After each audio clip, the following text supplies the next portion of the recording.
وإذا البحار فجرت وإذا القبور بعثرت। যখন আকাশসমূহ চূর্ণ বিচূর্ণ হয়ে যাবে আর তারকাসমূহ বিক্ষিপ্ত হয়ে পড়বে, সমুদ্র মহাসমুদ্রগুলি দীর্ণ বিদীর্ণ হয়ে যাবে, কবরগুলি সব উদ্গীরণ করে দেবে, তার মধ্যে যা আছে সে সবগুলি।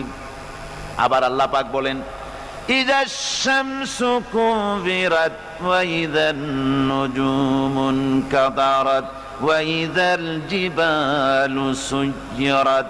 সূর্য যখন ঢেকে যাবে, তারকাগুলি যখন বিপর্যস্ত হয়ে যাবে, আর পাহাড়গুলি যখন চালিয়ে দেওয়া হবে, এই দৃশ্য তোমরা দেখতে পাবে। فإذا النجوم طمست وإذا السماء فرجت وإذا الجبال نسفت। সেদিন অবস্থা এমন হবে